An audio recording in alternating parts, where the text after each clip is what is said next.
Good morning, my friends. So I'm going to take you through my basic chores that I do during the morning living here in this dry cabin. And it's considered dry because there is no water coming up into the house. So I basically bring water in and store it inside the cabin, and then I use it accordingly. Right now I'm heating up water to wash dishes.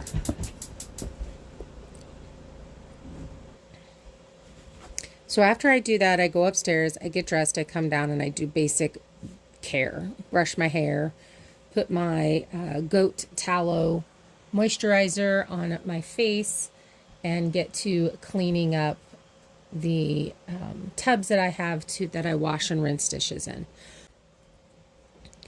So this method has actually worked really well, and it is a little bit tedious. It would be very nice to be able to just turn on the sink and have hot water. So I'm excited for that project in the spring to get the water running in and the water running out without me having to use buckets and such and heating it up on the stove, because that does use a bit of propane, which it would use propane anyway. But anyway, this has worked fairly well throughout the season this year. Sometimes I do get the water too hot, and then I have to just let things kind of soak as it cools down, and then I can move on. You actually use a lot less water when you use a dishwasher, so that's the end goal, is to use this dishwasher for actually washing the dishes and not just storing the dishes. And then I wouldn't have anything up on the countertop, which would definitely keep that area a lot cleaner, and it would be a much more usable space. So eventually, because that's butcher block, I'll be able to prep food to go onto the stove right there and then wipe it off down into the trash can that's right underneath this particular section. And that'll make prepping for cooking and such a lot easier. So for those of you that have been watching, I shared the fact that I'm now dealing with lupus or RA. We haven't really pegged down exactly what it's going to be, but the symptoms are very similar. And the medications that they want to put me on, actually one can cause blindness, one's chemotherapy, and the other one can cause skin cancer. And those are the basic three medications that they have for both lupus and RA.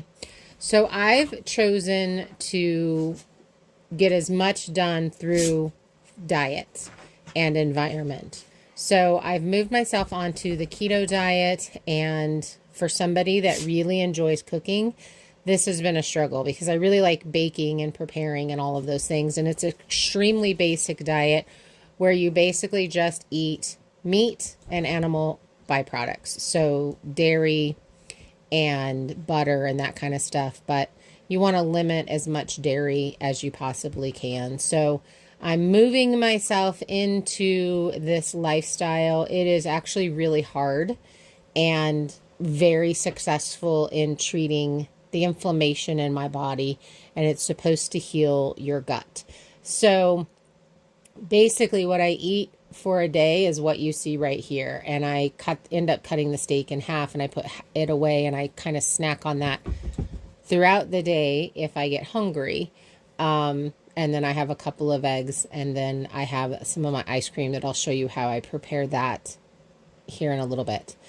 It's really yummy. It's great. It'll be wonderful whenever I'm out using the grill because I really like my steaks grilled. But I definitely need a hobby other than food preparation because there's very little that goes into this.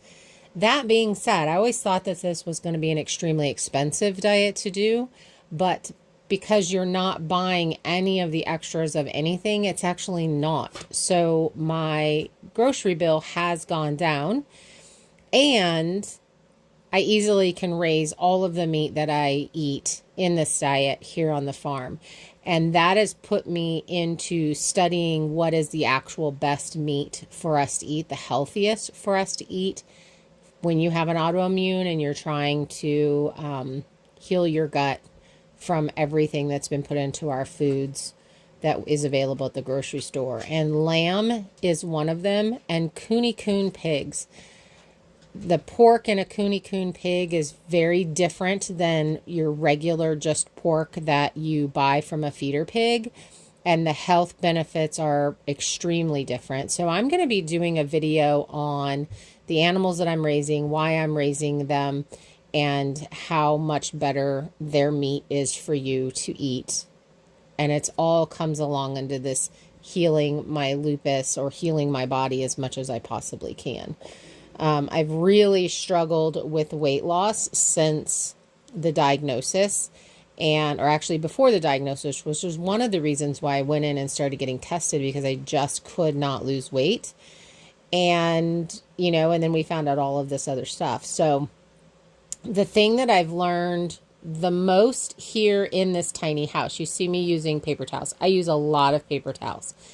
And the reason being is I wipe everything down before I wash it, if I don't give it to the dogs to lick the plate, which is what just happened.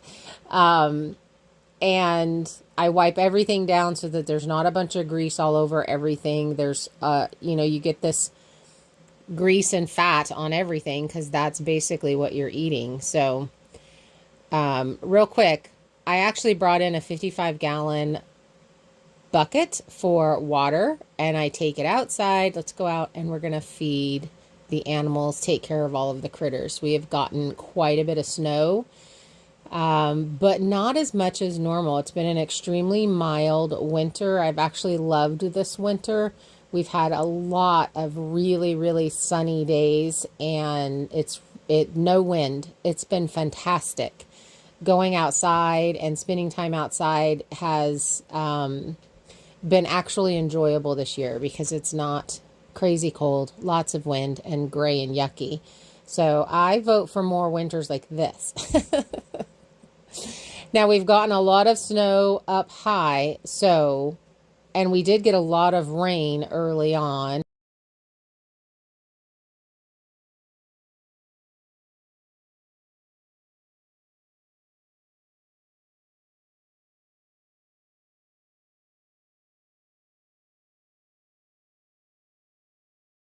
Hey, BP. So the pigs, I want to touch on this since I'm showing it to you. The pigs have busted into everything. They say on a farm that you should make your fences goat-proof and pig-proof. And if you can keep those two animals in your fencing, you can keep any animal in the fencing. Let's take a moment and enjoy the view. This is so gorgeous. We get a lot of fog off of the lake, and it's just absolutely beautiful. And the snow is beautiful, and it's quiet, and you can hear the little birds chirping in the background. And I just love living up here.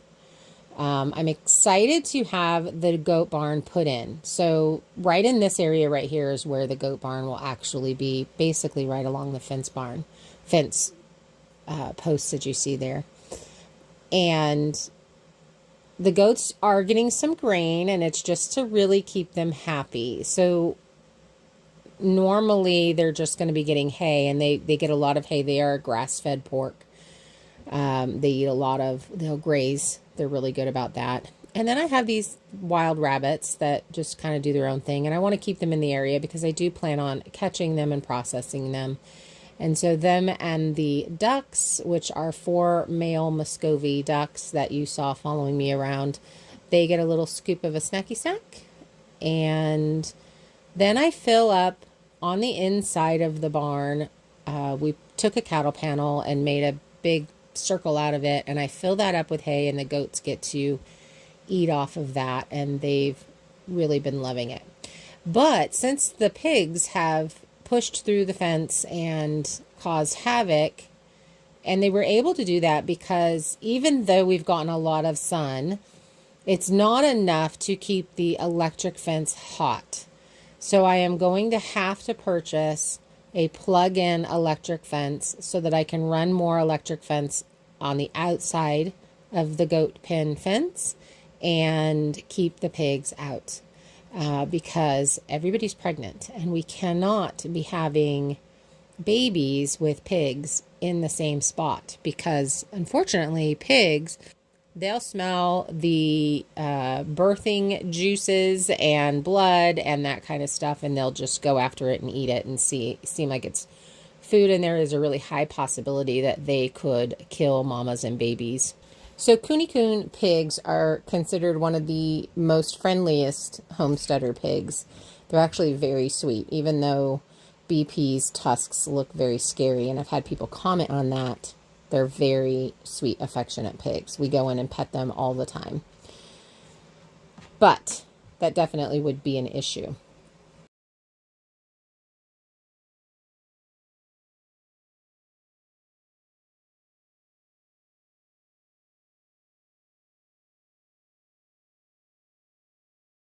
So after I finish feeding hay, I come in, put away the dishes, finish washing any more that need to be washed. And, you know, I want to talk about my little wood stove that I got. I went from a big wood stove to this little wood stove. I absolutely love my fireplace area. It's got a landing on it. I put firewood in there. I ended up filling the bottoms with all of the pressed fire logs, and they fit in there fantastic. I can fit like 44 in two of the cubbies, and then the other one I have implements that I need, my broom and dustpan and my bucket and all that kind of stuff. I ended up moving under there, and my little fire starter pieces that I use to start my fire. But then I'm able to bring in the firewood and put it alongside the fireplace, and it warms up, which then it actually heats the house better. So the efficiency of the stove is better when your wood is warm. So that's something that I learned this year. So bringing it in, having a place to set it, and then putting it in warm, I get more warmth from it. I'm really debating if it's big enough, because I have been having to run my propane tank, my propane heater 24/7. I do turn everything off at night because I like sleeping in the cold. I like it to be cold. And so I do turn everything off at night unless we're going to be under 20 degrees at night. Then I leave that propane on. And that keeps the shipping container, the little house, it keeps it. I usually wake up to it at about 50, 45, 50 degrees, and that's perfect for me. And then I get the wood stove going. We get everything heated up. I turn on a fan. And that circulates the warm air off of the ceiling into the living room section. So I know getting the ceiling fans up is going to make a big difference, because that will push the hot air down, and that will really help with keeping the floor and stuff warm. But I think that I'm going to really dive into researching some more information on heated floors using the fireplace to heat the floor, because I think I can do that with this fireplace and actually have a really warm house. And so that's kind of the end goal. But that's basically my morning stuff that I do. And then I'm going to go ahead and prepare some of my ice cream that I make. And I have to fight the cats. And the thing is Chloe, as cute as she looks down there on the floor, is a land shark. And she does not like the cats. And so I have to let them be up on the counter so that she doesn't attack them. So I basically just have to guard all of my food when I do this. So this particular ice cream, I put more sweetener in, and it was too sweet. So I basically put 1 or 2 scoops in. So this was already used. You only use one tablespoon of whatever pudding mix that you use. If you use any more than that, it'll get really, really thick. But that was the last bit of that. And then you add your protein shake. So a half a cup of cottage cheese, sweetened to your desires. I like my ice cream to be really sweet. So this has 3 tablespoons of stevia, and then 3 shots of the sugar-free raspberry, 3 shots of the sugar-free, or pumps, it's a pump, of the sugar-free white chocolate. And then I use white chocolate pudding. And then I'm putting in the vanilla, and I'm just bringing that up to the line, so there'll be some left over. And as you can see, I have to fight the cats. And then when I'm mixing this, I'll use this to moisten it up. Once you do this, you'll know what I'm talking about.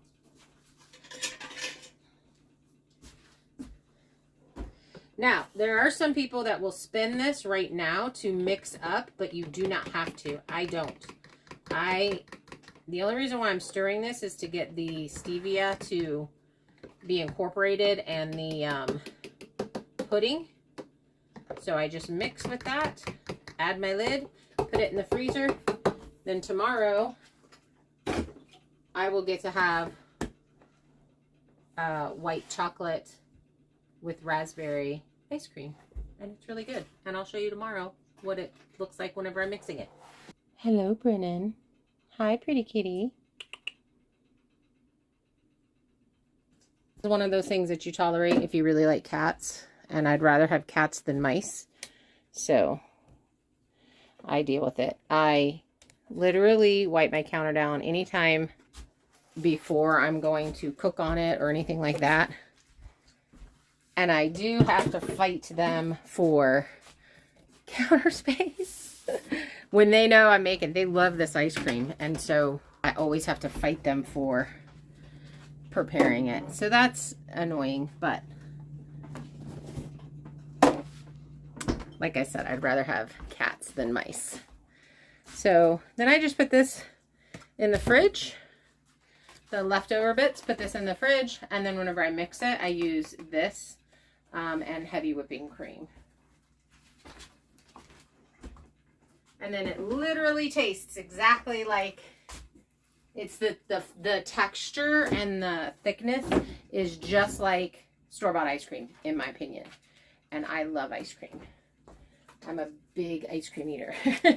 So this trick is helping me move into the carnivore diet without butter on my shirt, without completely going through major withdrawals and feeling like I'm not getting anything sweet. I eat that and I eat dates, but I'm eating way too many dates and I'm starting to crave the dates, so I'm cutting the dates out. So it'll just be the ice cream and meat and eggs and butter. So, all right, well, that's my morning chores. Now to get on with the rest of the day. So I'm trying to figure out, because I don't feel like doing anything, but I'm trying to decide what is something that I could do that's easy for me to just do. I don't have to do a bunch of prep work, and that would make a nice impact. There's two things, and they both involve painting. One is painting all these little boards that go up behind the fireplace, and then it's supposed to be like 38 tomorrow. So before I started the stove, I could nail those up, and I need to whitewash those. Mm-hmm. And then I'll need to cut my piece of metal for behind here, along with cutting the hole out and such. And that has to be 1 inch off of this board. It doesn't get really warm. The wall behind there, it's warm, but it's not like super hot. But that's definitely something that I could do, could paint. And then the other thing that I already have the paint for is the metal in the living room that's red. The rest of the shipping container that could be painted. That would be the easiest. I wouldn't have to get out anything to let the wood.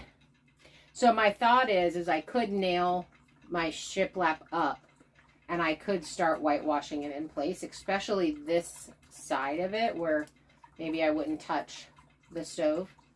So I may do that, but I do think I want to just nail it in place. So I do got to go get the nailer. It's outside, and get the battery charged in it and all of those things. So I do think it's going to end up being the living room.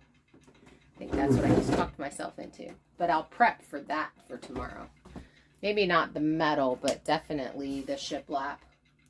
Getting that up and out of the way. And that's basically what I'm doing. I'm just doing these little things to get caught up on little things. And then I'll jump into the big things once I'm feeling like, I'm just really excited that I'm finally feeling better and I'm feeling more like myself. It's taken 7 weeks since I went off the Wegovy shot in order to feel a bit like myself. Not 100%, because normally I have lots of motivation to get going, but now I just don't have any motivation. Hi, Cagney. Who's a pretty girly? Who's a pretty girly? You gonna hold my hand? What you doing? You got your murder mittens on. Why are you getting me with your murder mittens?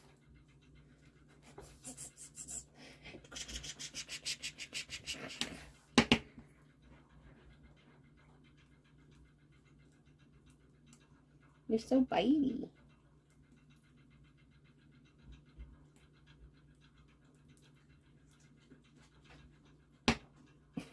Can I have my hand back? Thanks. And then I just mix it up. I absolutely love this ice cream machine. And you can put anything that you want in there, and then it has a mix. So if you want to put chunks of something, you can put it in there and it'll mix that up. But I haven't had store-bought ice cream in a really long time. And then I actually had it the other day and I didn't like it. And that was a big change because I love ice cream. And that has been one of my downfalls in getting off of sugar, white sugar, has been ice cream. So this has been a lifesaver to me. And I kind of feel like it takes care of that desire and that craving. And I don't feel like I'm missing out. I mean, I get that I'm using the Premier Protein and the protein drinks. A lot of people that do this diet, the carnivore diet, they don't like those. It's still too processed for them. And if it still continues to be a problem, then I will work myself off of those. But for now, I think it's a great transition food that I can have so that I don't feel like I'm completely missing out on absolutely everything.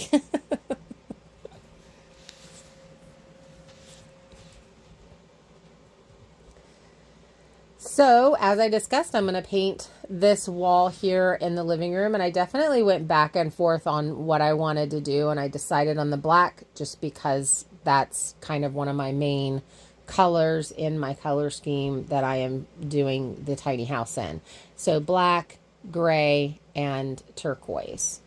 Now, these stickers were on the shipping container, and I found that it's just really simple to warm them up and peel them off. And there's no odor. You don't smell them. I didn't have to open up and air anything out. It was totally fine. And they come off really quick, so that wasn't a big deal. Just got them all peeled off, and then I was able to move on to painting. So I am really something I didn't think about with the metal of the shipping container coming in. So I've kind of debated on, should I have cut out this entire space and not had the exposed metal inside the house. So what I've noticed is in the wintertime, the cold transfers from the metal outside to the metal inside. And so that wall is chilly. And it definitely makes a difference with heating the space. And if you're, I sit right there, my chair's right there. And so I am right up next to that cold spot. And so that's a little bit uncomfortable, but not unbearable. And so, but I think that's something, if you're thinking of doing something similar to this that I've done, think about that. Because if in a cold, where we have super cold winters, it's definitely been an issue. So this paint is specifically for metal and specifically for indoors. And I got it at Benjamin Moore. Those of you that have watched the channel know that Benjamin Moore is my, they've sponsored me quite a bit and I absolutely love them. And if you're in the local area, go in and see Virgil in the Ponderay store. They're fantastic. I just told them what I was doing and they helped me pick out a color. And this went on beautifully. It is smooth. I just rolled it on. I didn't even use the best roller. I kind of used a really cheap roller. And it went on beautifully. And it has held beautifully. So I've had this up for a couple of weeks now.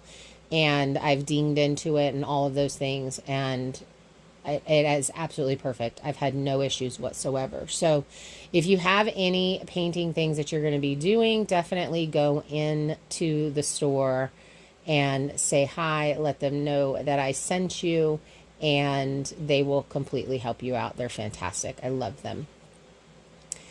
So I did do 2 coats of this, and I don't know if you can tell, but I didn't have a painting tray. So I actually poured this into a gallon Ziploc baggie, and then I put that into this little plastic container that I had, and I was able to run the roller and use that, and it worked fantastic because I just sucked as much of the air out of it, sealed it up, and set it aside, and the paint held really well. So I don't know if you can tell, but I wasn't able to get up right up to that wood wall with the whitewash shiplap on it.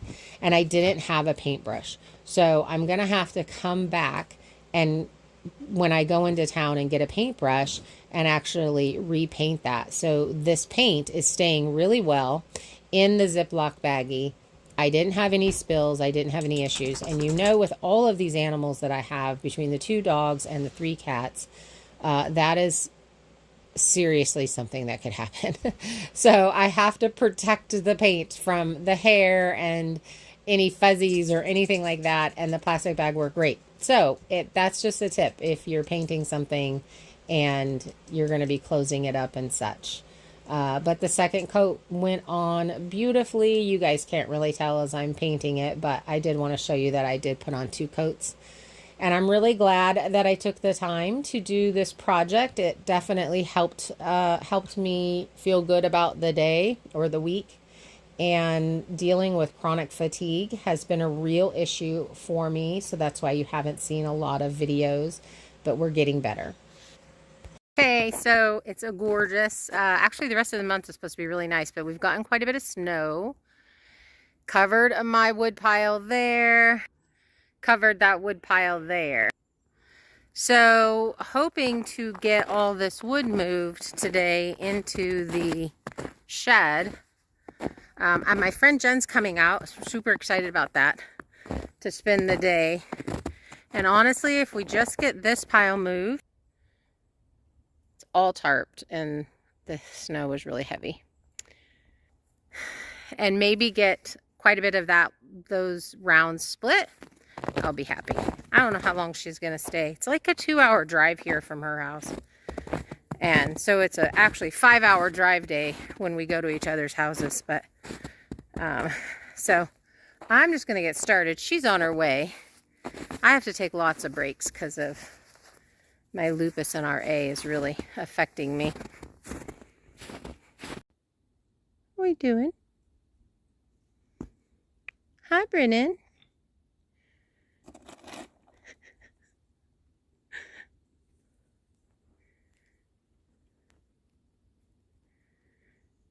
Kitty kitties. So I have had, or I've seen a lot of, on the homesteading Facebook pages that I watch, is a lot of people are like, can you do this lifestyle as a single person? And it's a women's groups that I belong to, so they're usually asking as a woman. And it is hard. I am not even going to lie to you. But one of the things that I did, and I've mentioned this quite a few times on the channel, and I just highly recommend it, because I find that one of the things that we stopped doing when we homestead is we stopped being very social. There's so many things to do, and you're usually doing them alone. And I was chatting with my friend Jen, and usually we would get together for lunch, and, you know, she would cook for us at her house. We'd go hang out and we'd just chit chat or whatever. And I said, listen, I love hanging out with you, but I would really like it if we could do a project and I can help you with the project. And then you could come to my house and help me with the project. And she was like, sold, I'm in, let's do this. And so her and I have been doing this for quite a few months. Like, we started in the summertime, and it has been wonderful. And we have amazing conversations. We talk about things, but we really want both of us to succeed. And when you find friends like that, man, hold on to them. Hold on to them as tight as you can, because this is such a hard lifestyle, and it's a lifestyle that a lot of people won't understand why you do it. And I mean, you could definitely live what they consider high on the hog somewhere else for the same amount of money. But I really like my privacy and I like to be in control of my consumption of things. And so finding friends to do that with gives you that interaction and socialization and supporting your friends. And so, yeah, I do think it's doable, but definitely think about doing something like this. Thanks, guys, for hanging out. I appreciate you so much, and I'll see you in the next one.